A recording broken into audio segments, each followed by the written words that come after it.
and then also give you a sense of how you can engage with our panelists and with the conversation. So in a moment, we'll hear from the Dean of the College, Betsy Sandlin, who's going to talk a little bit about what you can expect from the academic experience at Sewanee. My colleague, Dean Brooke Harrington, is going to speak about course selection, which I believe has just kicked off for students today or will shortly. And so that's to help students pick their courses for their fall semester. My colleague Natisha Redman is going to talk about student success and career readiness coaching, which is a great resource that our office provides and is a way for your student to get support here on campus. My colleague Dean Alex Bruce is going to talk about how to talk with your students about academics as you transition from supporting them in kind of their high school role to what it's like when they're in college. And then we're going to hear from some parents of Sewanee students about what their experience was like helping their students transition to college. And then we'll have time for question and answers at the end of that. You'll see at the bottom of your screen a little icon that says Q&A. If you click on that at any time, you can put questions in there. Natisha will be monitoring those questions, and when we get to the Q&A section, she'll start asking some of those of different folks who've spoken on the panel, whether from our panelists or from other colleagues from different offices. And so we'll get to as many of those questions as we can. We might also follow up with some links in chat. Natisha will also be posting links, relevant links in the chat as we're going. And then we just wanted to remind you of upcoming sessions that we'll have with parents. On June 26th, there's going to be a session on living at Sewanee with residential life, dining, and the Sewanee Police Department. On July 10th, there's going to be an overview of the Wellness Commons and other wellness resources provided. And then on July 24th, there will be a session on Experience Sewanee that's going to be focused on ways that your student can get involved once they're here on campus. And so without further ado, I'll turn it over to my colleague, Dean Betsy Sandlin, to talk a little bit more about the academic experience at Sewanee. Hello, and thank you so much, and welcome to all of you. I want to begin by introducing myself. I'm Betsy Sandlin, and I am interim dean of the College of Arts and Sciences and also a professor. And I've been here for about 20 years, so I'm really excited to meet your students and welcome them here just in a few short months. For my part, I just wanted to hit a few highlights about the academic experience here at Sewanee, and you'll hear more details in a few moments. You may have a student who knows exactly what they want to major in, what they want to minor in, and are laser focused on that future, and that is perfectly fine. We have a lot of excellent programs to choose from, and we will make sure that they get started in the right direction. Or you may have a student who has no idea, or maybe a little bit of an idea, but is still trying to figure that out. And I also want to say that that is perfectly fine as well. So we, in fact, encourage all of our students to do a lot of exploration while they're here at Sewanee, to try new areas of study and to really stretch themselves as much as they can. So our general education program is designed to encourage that exploration, and it focuses on developing intellectual skills and habits of mind. So, for example, reading closely, writing as a critical component of the thinking and learning process, understanding the arts, seeking meaning, exploring past and present, observing, experimenting, and modeling through scientific and quantitative lenses, comprehending cross-culturally, encountering perspectives different from one's own, and physical education and wellness. And all along the way, especially in those first few years at Sewanee, we hope that students are making new discoveries about themselves and who they are, and of course about the world and the people around them. I also want to say that our faculty are really eager and excited to get to know your students as well. We keep our class sizes small here at Sewanee, and we encourage, in fact, we expect active participation in class discussion, in group projects, and all kinds of fun and exciting experiential learning opportunities. We will get to know your students, and they will get to know us as well. And that is really part of the magic of what Sewanee is all about. Our faculty are stellar researchers and scholars, but they're here and not somewhere else because they really do want to build close relationships with your students, and they love teaching undergraduates. So others on the Zoom today will be talking about more nuts and bolts types of things like course registration and academic advising and student success coaching. So I will just conclude by again saying that we are delighted to have you and your student joining us here in the Sewanee family. Thanks so much, Dean Sandlin. I'm going to turn it over now to Dean Brooke Harrington to talk a little bit more about course selection.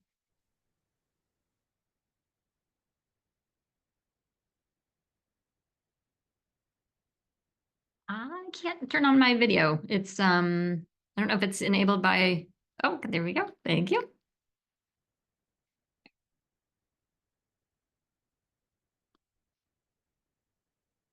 Does that work for everybody? Not sure if you can see me, but in terms of academic course registration planning for the fall, yesterday the course selection form opened. And so all students have access to this once they've completed a few steps.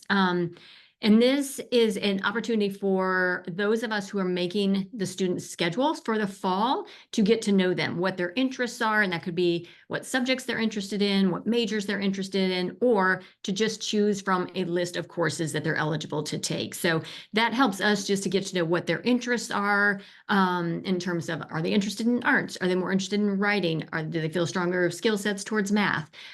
So all of these things help us to build a schedule for them. When we look at building a schedule, we're not just putting in courses that count for a particular major. We'll take that into consideration, but we really want students to take the opportunity to explore all the different areas that Sewanee offers. And that's part of what our general education curriculum does, but it's also an opportunity for students to take courses that they wouldn't normally take. So that could be, let's say, Intro to Fiction Writing, for example. So just to explore those different things and new classes that they may not have ever been exposed to, and then potential courses that could lead to a major that they might be interested in. So there's a lot of flexibility in that first semester, well, first year really, to take courses that they just want to try out and see if it might work for them. They'll still, if there's so many electives options in the curriculum, that if a student is taking an elective like fiction writing, that it will still keep them on time for graduation if they're taking courses in the right order, in the right sequence. And they'll work with a faculty advisor that every student has assigned to them to make sure that they're staying on track and taking appropriate classes. So the way the course selection form works is once a student fills out the form, it's not first come, first served basis. It's open until June 30th, and then we start making schedules in July. But they'll provide all of that information, and we'll take all of that information and build a schedule. And what we're looking at is courses that may, if they say they have an interest in a major, could count towards a major interest. It could count towards the general education curriculum. It could count just towards something of interest to them. And chances are they will be taking a language. I would say about 95% of our students will take a language in their first semester. So then they're really selecting 3 additional courses to take. Also, in thinking about that schedule, is we want it to be as balanced as possible. Whenever we can, we're trying to put students in classes 5 days a week. Sometimes it's only 4 days a week, but as much as possible, we're trying to find a balance in terms of times and then days of the week, because we know students have a lot more time on their hands and unstructured time. And so going to class is very helpful. And so if they have, a whole Wednesday off, that it may not always be used wisely. In the first semester, especially, it takes some practice to get used to that. Some students are obviously certainly disciplined to use that time for studying, but other times, it kind of becomes a free day. So we're trying to create a balanced schedule for them. And it's going to just help them be successful. That's the goal of making those schedules. So the schedules will be released to students in mid-August. And then if they have questions about it, they can meet with their faculty advisor. They have lunch scheduled during orientation, and then advising sessions during orientation. So they can meet with their advisor during that period. And then if, when filling out the course selection form, they have questions, they are welcome to email advising@sewanee.edu, or they can do a Zoom or phone appointment with one of our faculty guides. And all of that information is on the course selection webpage and how to make an appointment. Okay. Thank you. Thanks, Brooke. I'll now turn it over to Natisha Redmond to talk about student success and career readiness coaching. We're seeing some questions come in, so don't forget that if you have a question as someone's speaking, that you can pop it into the Q&A button at the bottom, and we'll get to it at the end of the conversation. Hi, my name is Natisha Redmond, and I am so glad that you all have joined us today for this webinar. I am a career readiness and student success coach here at the university. And this particular service we have to support our students both inside and outside of the classroom. What's very important to note is that for our first year students, we pair our students with a coach, someone that can help them think through some of the different decisions that they need to make here at the university. Maybe it's a decision around what type of extracurricular activity they want to participate in, or it could be a decision regarding what types of classes to take or what major to pursue. We also talk with students about study skills and time management, but also a different part of our work is along the lines of career readiness, because the classes that our students are taking, we want to make sure that they are thinking about how are the different lessons that they're learning, pieces of information that they're learning, contributing to their later careers in life. So we have appointments where we meet with students and we talk with them about resumes, or we talk about just designing cover letters. Maybe it's creating a job search or looking for an internship. So we have a lot of different offerings within our particular center where your students can meet with a coach. Now, I will say that it is very easy for your students to make an appointment with a coach. We have the Student Success Portal, and within that portal, your students will be able to see who they are matched up with as far as a coach is concerned. And then from there, they are able to see what the schedule is and actually set up a time where they can come in and meet with a coach. And those appointments are usually about a half an hour. Students can come in and ask any types of questions that they have. Really, we try to act as a conduit here at the university to connect our students to the answers that they need for the questions that they have. And we try to figure out what are the different offices, departments, different resources that are here on campus that your students need to be connected to so that they can excel within the academic arena, also be connected to some of the experiential learning types of offerings that Sewanee, has to offer. And with this particular office, we'd love to have your support in helping your students to think about ways that they can connect, ways that they can actually reach out and get some of the assistance from the very first moment that they step onto campus. We will be leading a couple of different sessions in order to help them acclimate themselves to who we are as coaches at the beginning of orientation. But please know that we are here to support your students and help them however we can. Thank you. Thanks so much, Natisha. I'm going to turn it over to Dean Alex Bruce, and he's going to talk a little bit about talking with your student about academics, because that's different in college than in high school. Thank you, Cassie. My name is Alex Bruce. I'm one of the associate deans of the college. I work very closely with Dean Sandlin.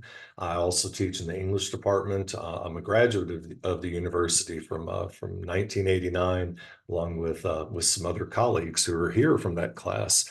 And one of my daughters went to Sewanee, and I may chime in a little bit later, but I'll try not to. I am here to talk to raise some points for you about talking with your student about academics. They have just finished up high school, or perhaps they are just right now finishing, and you've had full access to their record and have known what's going on. And oh, you get to get ready for a shift because when they start at Sewanee, they're going to be the point of contact. We'll communicate with them, and that makes sense. They're the ones in class doing the work. It's their name on the diploma. Even if they personally are not paying the tuition bill, they're considered the student, and they get the information. which they can share freely with you. And I remind students that they have control over their record, and that means they can decide what to share with parents. Now, there's a law that we have to abide by. Sewanee has to follow the rules. Family Educational Rights and Privacy Act, FERPA, you may have heard of, that says that sets boundaries and guidelines, actually boundaries, not guidelines, about sharing information. Some parents will ask about signing or having the student sign a waiver so that we can share all the information. That's, in my mind, actually not the most effective way of communicating with your student and learning with them about what's going on with their educational record. When parents contact my office to understand what's happening with their student, I bring the student into the conversation right away, and that makes sense. Your student will know much more than I ever will. I can look at an academic record, but I don't know. Are they really going to class? Are they putting in the effort? Do they have the syllabus and have it where they can access it? So the student has to be part of the conversation. Again, end of the day, it's their name on the diploma. We have to make sure that they're part of that. So as you think ahead, in the coming months, you've got not quite 3 months, and the difference between a high school senior and a first semester college student, those 3 months, what changes?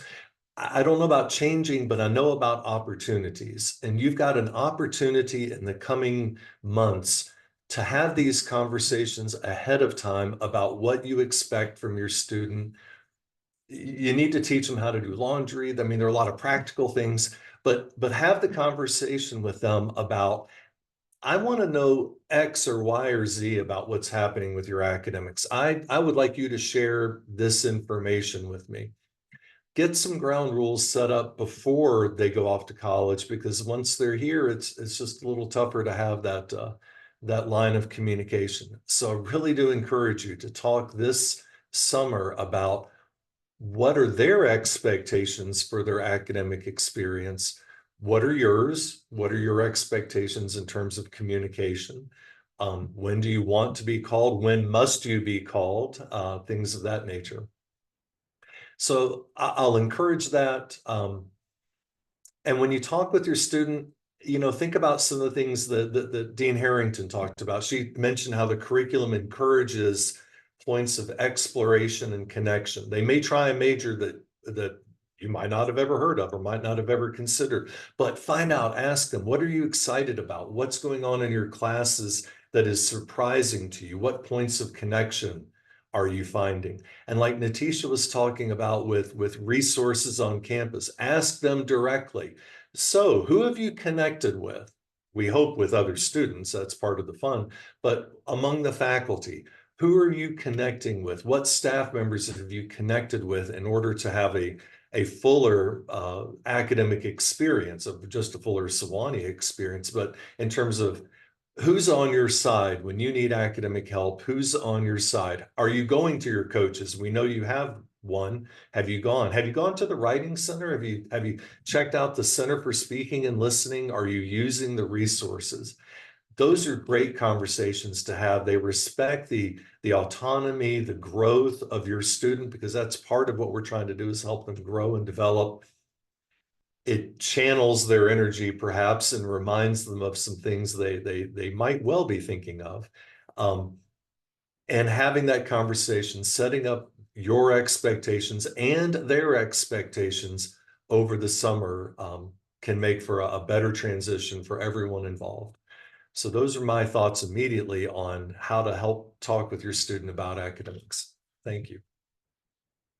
Thanks so much, Alex. So now I'm going to invite Lee Collins and Buck Butler into the conversation. As I said, they're both employees of the university, but they're also parents of Sewanee students. So we're asking them to put on their parental hat at this moment and talk a little bit about what it was like helping their student transition to college and supporting their students in those experiences. So my first question for both of you is just to share your role at Sewanee, and then when your child graduated or will graduate, or children in Buck's case, and what their majors were. Buck, would you like to start? No, go ahead, Lee. Okay. Hi, I'm Lee Collins, and I'm really looking forward to welcoming all of you and your students to campus. I am the executive director of the Wellness Commons, which is the health center, the counseling center, and a small gym that offers classes like Pilates, yoga, spin, things like that. My daughter, Isabel, finished her work here at Sewanee last year. She is doing a dual degree program. So she finished her work in physics here at Sewanee, and she's currently at Washington University in St. Louis studying electrical engineering. And I'm Buck Butler. I'm the director of publications. I work in the Office of Marketing and Communications. And like Dean Bruce, I'm a graduate of the college from the class of 1989. My wife works in admissions, and both of our daughters went to Sewanee. My older daughter was an environmental arts and humanities major who graduated in 2020, and our younger daughter graduated just last year, 2023, as a geology major. Great. Thanks so much to both of you. And we'll keep going in that order, with Lee answering and then Buck. So when you think back to your students' first semester or year, how did you see them most grow or change? I saw my daughter change pretty quickly because she started Sewanee when we were still in the middle of the pandemic, and we couldn't even move them into their residence halls or anything like that. They had to wait all day for the COVID test to come back before they could get in their dorm. So we kind of dropped her off and left.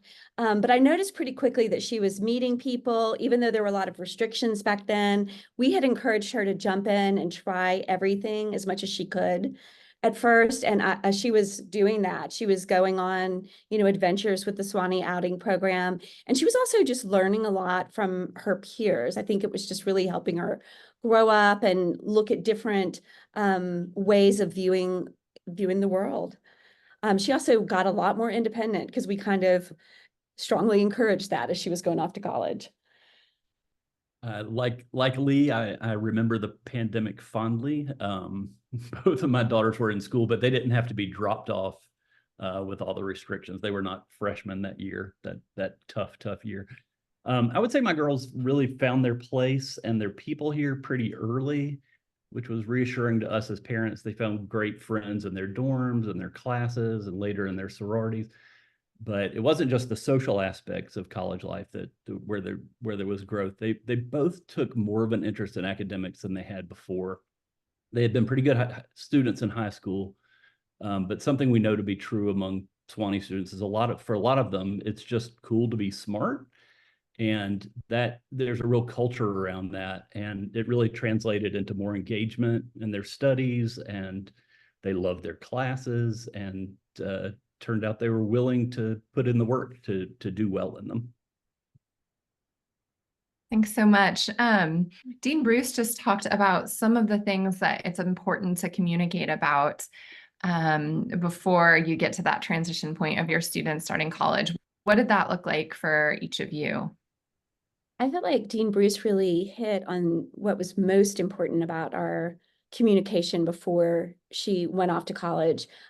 We had several talks with her where we just kind of outlined our expectations of her. I think that sometimes parents forget, it's a tough thing. They're adults, and because of FERPA, you don't get their grades and things like that.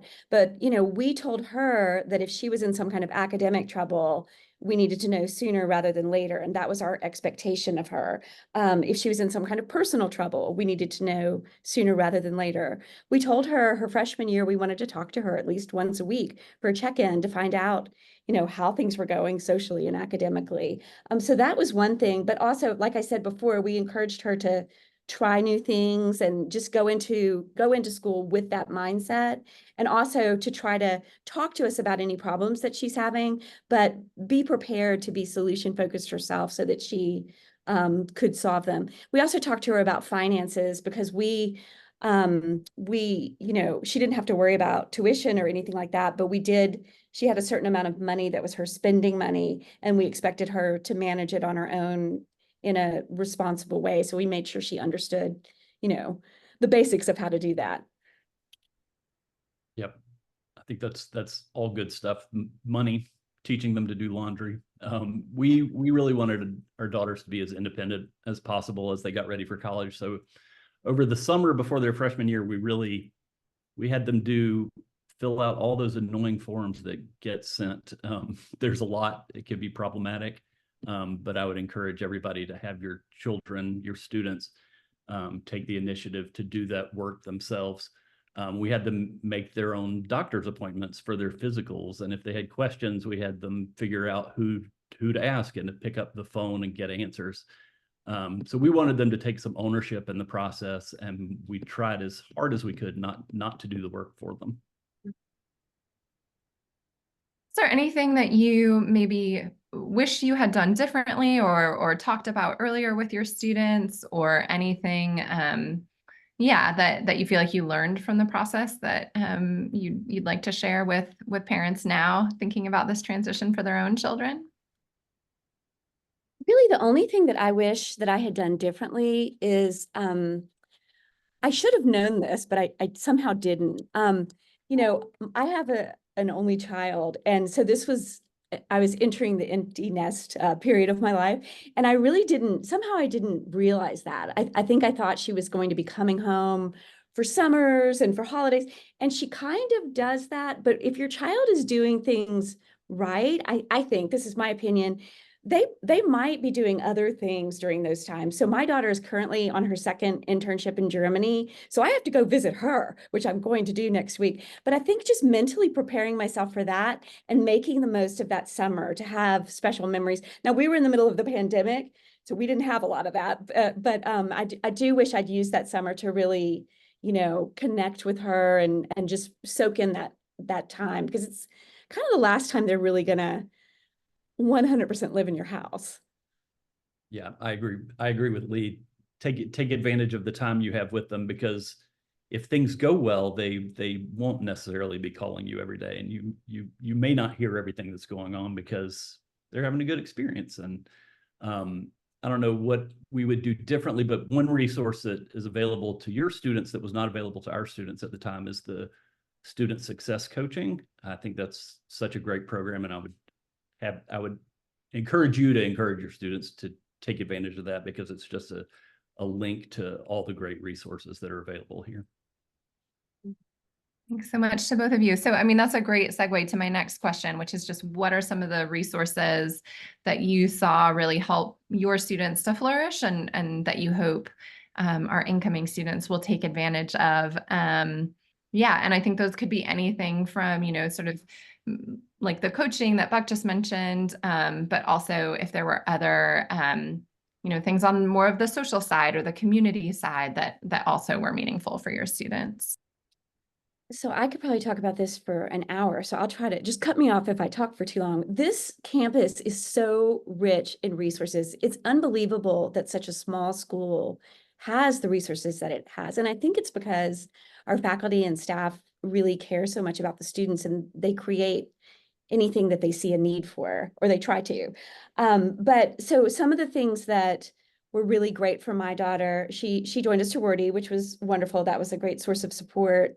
She participated a lot in sort of more outdoors things like the Sewanee outing program, and taking advantage of, you know, our hiking trails and our big rocks you can climb on. My daughter is academically a high achiever, and so we didn't really need her to go so much to the coaches. She's pretty disciplined, but she also is pretty anxious.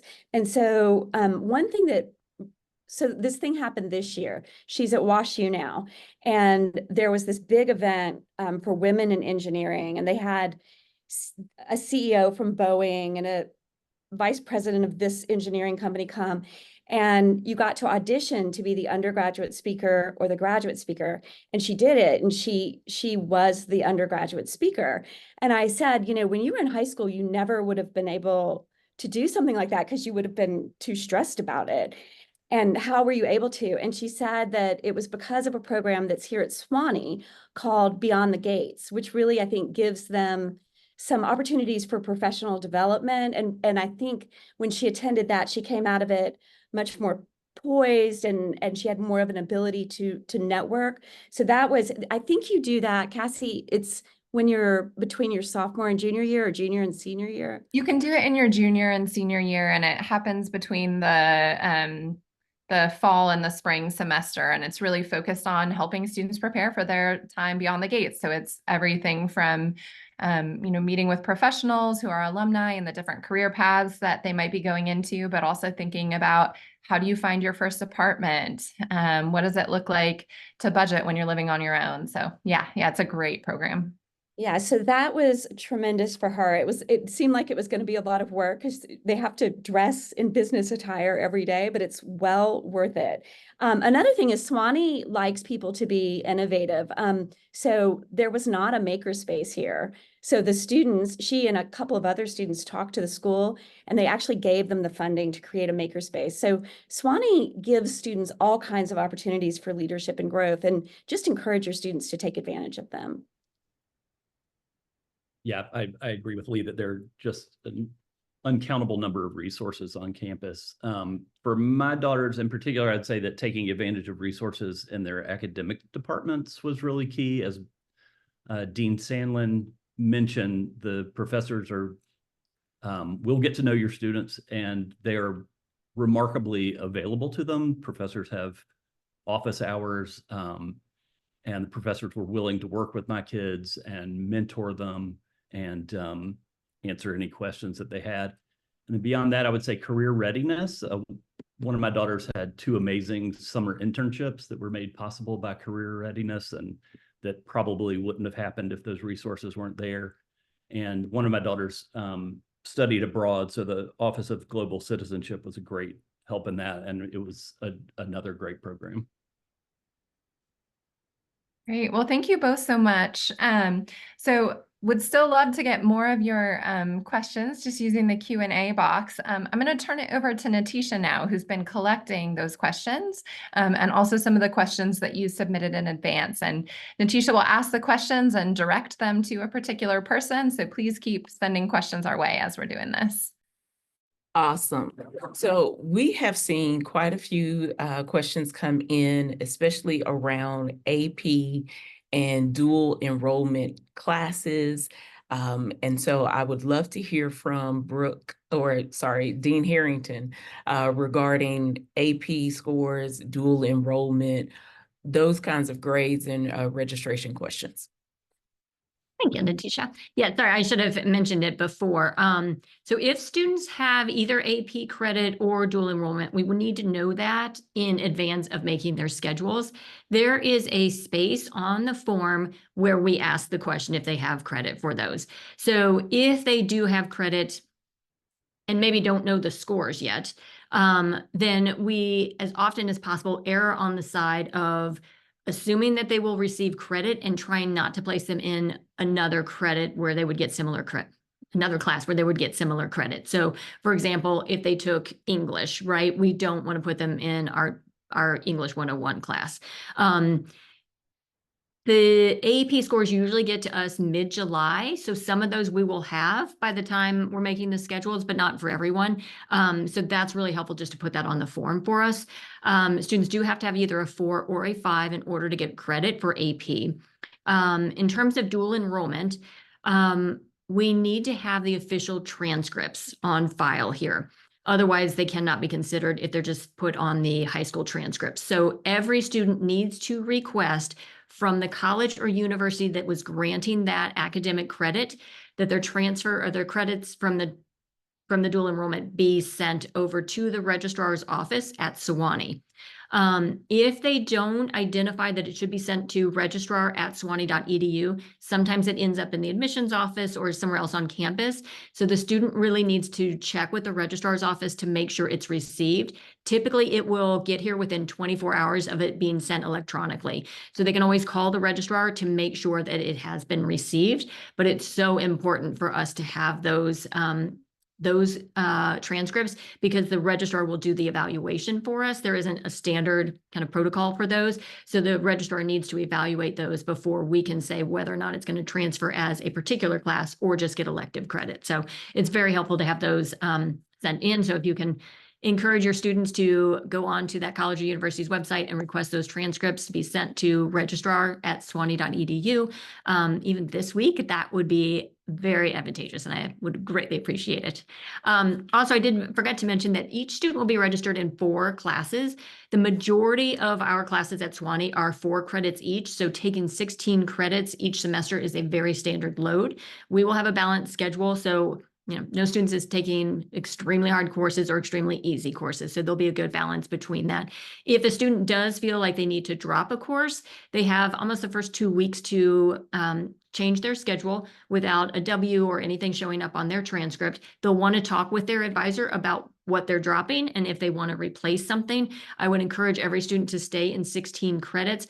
They have almost through, I don't know, until maybe the last month, maybe even 3 weeks of the semester to actually drop a course. So it's really strongly encouraged that students try to kind of persevere through those harder times, work with a coach, work with their faculty, attend faculty office hours to try to get through those courses and not just drop it because it's hard or unfamiliar and that sort of thing, but just to really encourage them to kind of work through that. Thank you. Dean Harrington, before you go, we have another question. Is IB treated the same as AP? Yes, so students can get IB. I say AP just because that's the majority of that we get, but we do take IB as well. There is an academic guide on the course selection page that identifies how those courses will transfer in or how AP and IB credits transfer in. It's also in the catalog, or if you just Google Sewanee transfer credits, I think it's one of the first 2 results that comes back. And so you can see an image of how that transfers, how both of those transfer into Sewanee. Thank you so much. We have another question here, and I'd love to hear from any of our Sewanee colleagues that are also parents. The question is, what is a typical or adequate amount of extra spending money per month for your student, assuming they can't easily work, maybe due to athletics or other commitments?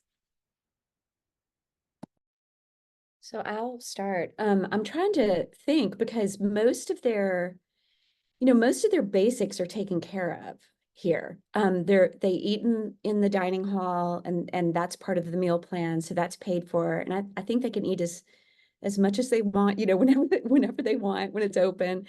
And then I think most of the residence halls have washers and dryers, and it's not like the good old days when you had to put quarters in there. So really the spending is really about what they want to do. There are places, in Sewanee, but off campus where students like to go hang out and, have dinner together and things like that. So they'll just need probably, I would say for my daughter is probably comparable to the spending money that she needed in high school, except, maybe if they go on spring break with their friends, they'll need money for things like that. But there are no I can't really think of any daily expenses they have that you need to factor in.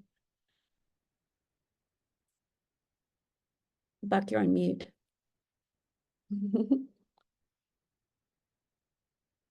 Yeah, I agree with Lee that it's great that all the daily living expenses are taken care of. They don't have to pay electricity bills. They don't have to buy any food. If they can eat every meal at the dining hall and the food is good and it's plentiful and they can eat as much as they want.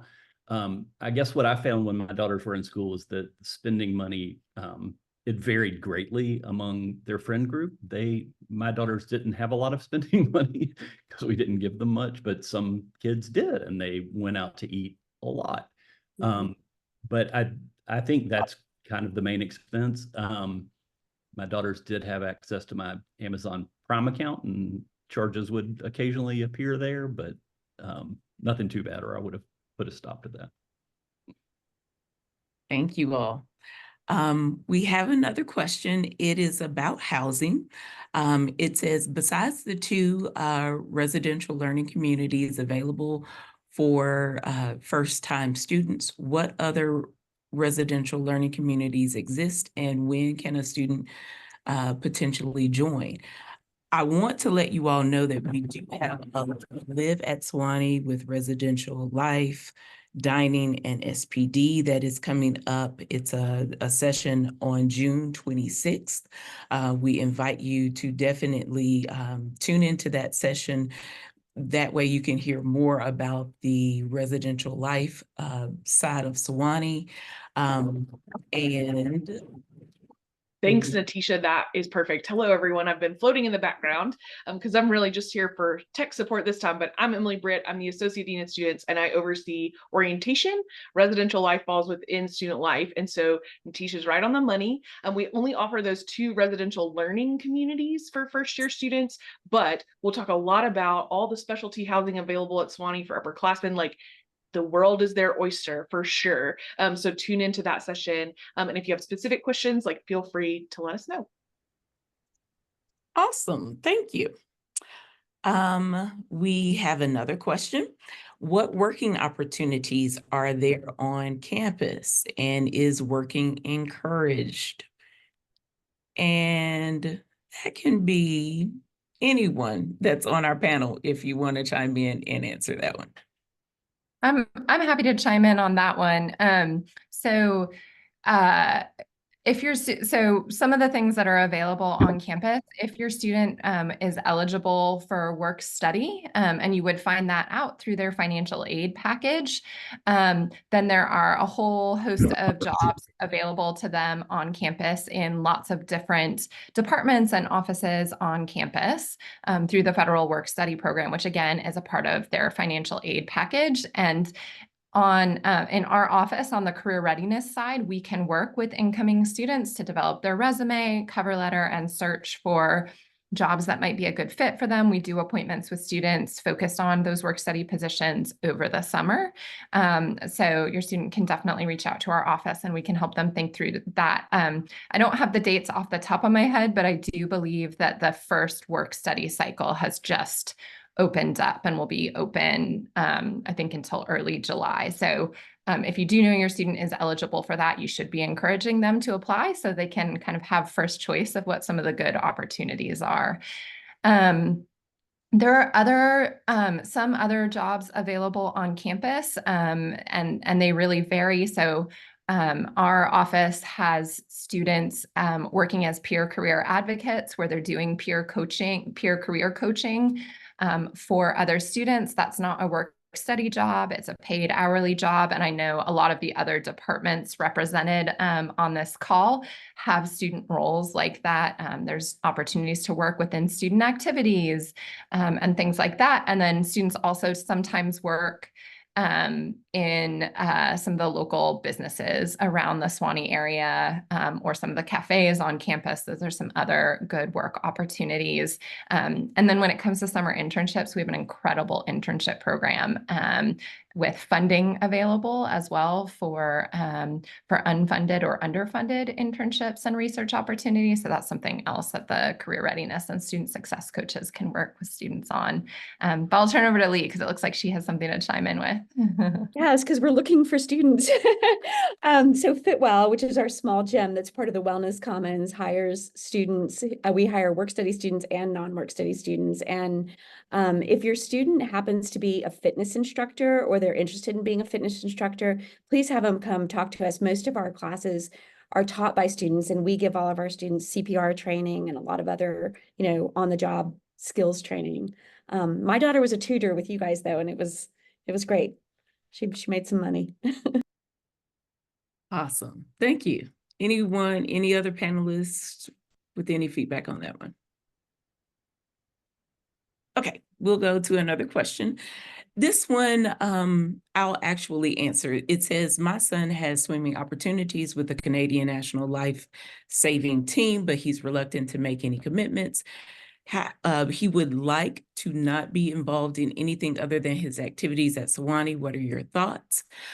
This is one of those great opportunities where your student can actually connect with one of the career readiness and student success coaches in order to find out more information about how to look at different choices and think through all of the different types of things that could be done here at Sewanee, and also looking at some of the other great opportunities that they might have a chance to participate in at other places. So I would definitely say reaching out to our office, and the email address I will put in the chat in just a moment, but it's studentsuccess@sewanee.edu. And that way we can start to have some conversations and actually help him think through that decision. Okay. I have another question. It's and actually, Natisha, if I could just make a comment related to that, and it builds a bit upon the previous question about working. Observation, and I think colleagues will bear it out, is that students really will benefit from structure. That a new student who comes to college and is in the classroom perhaps 3 hours a day, maybe only 2 hours a day, that's a dramatic shift from the typical 8 to 3, 8 to 4 grind of high school. Having some additional structure, whether it is work, whether it's work study, or finding a job on campus, or perhaps down in beautiful downtown Sewanee, or by being involved in athletics, or by being involved in clubs that are more structured than others, and some are more structured, like the outing program that Lee has referenced a number of times. Having that additional structure can very much help them manage their own time. They have to learn how to manage the time more effectively. So I would encourage any student to find out, how are you going to get connected? And it's part of the growth. You discover more aspects of campus. You find new ways of being involved. You learn more about yourself as you're doing it. So I thought that was a point of contact in those questions. Thank you so much. We have another question which says, have first-year students received the final financial aid packages? And if so, do parents have access to that information, or will it be shared later in the summer? Any of our panelists know that particular answer?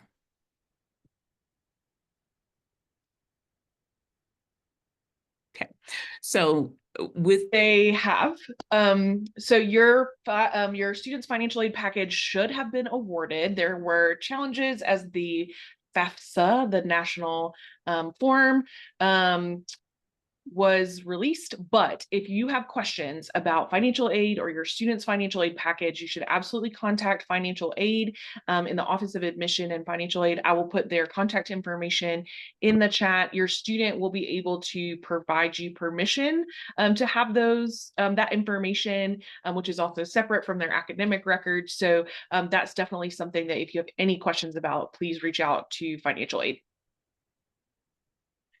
And I see another question that is referencing federal student loans, or, are there better opportunities through third-party institutions?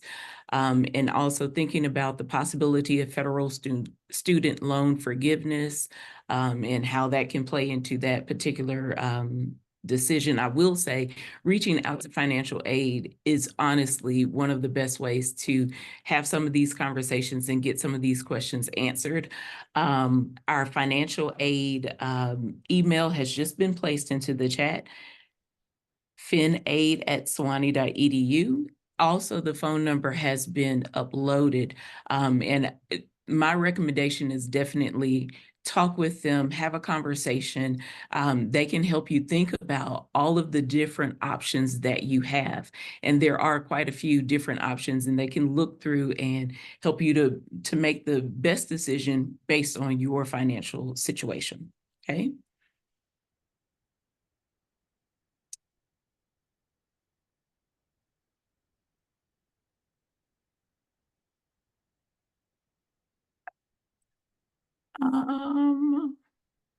I have a question here that had been sent in about accommodations. And how can you set up accommodations for learning disorders? I want to let you all know that our Student Accessibility Services is hosting virtual office hours on Thursday, June 13th at 10 a.m. And we are going to put a link for that particular virtual office hours session in the chat. That way you all can check that out and also get questions answered regarding student accessibility services and accommodations here at Sewanee. Let's see, what else do I have in our question queue?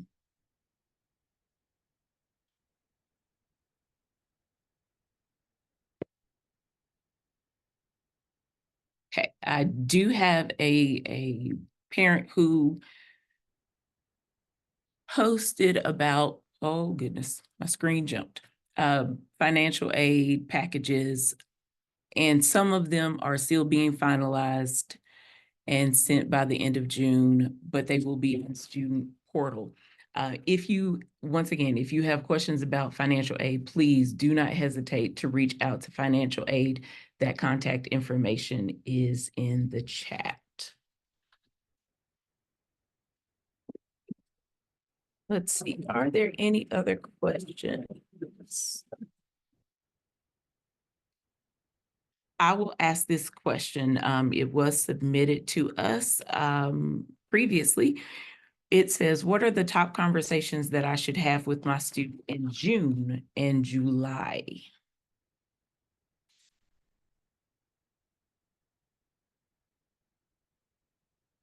For either Dean Harrington, Buck, or Lee. I think a good conversation is to ask them kind of what they're expecting out of college, and then also ask them, what do they see are the differences between high school and college, so that you all can begin to have the conversation of, it will be very different. And yes, it will be fun, but it will require some discipline and outreach on students' parts.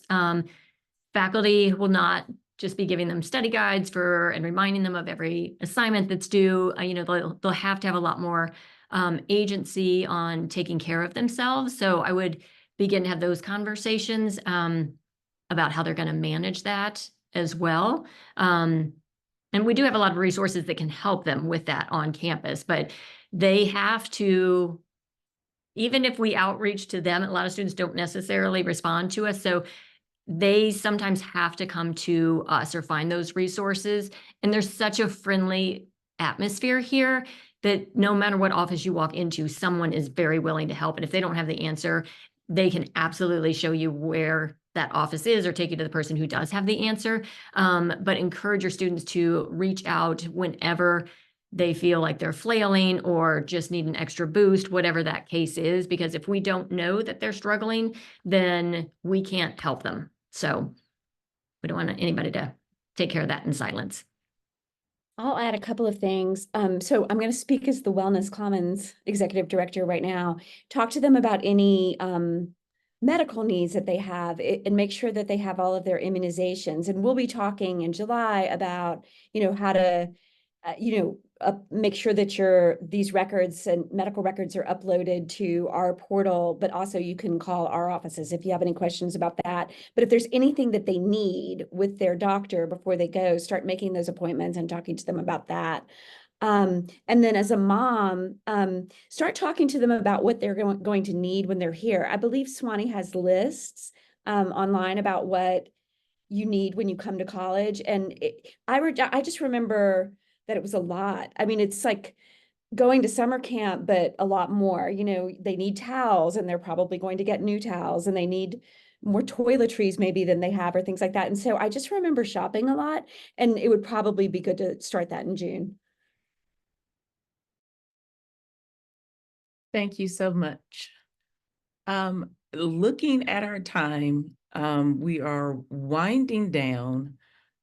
And I want to invite Susan to go ahead and come on in and give us our closing remarks. Thank you all. Yes, thank you, Natisha, and everybody. I hope you guys who've tuned in got a lot of your questions answered, and now feel comfortable going forward asking any additional ones. There's lots of information, and this has been recorded, so you'll be able to rewatch it.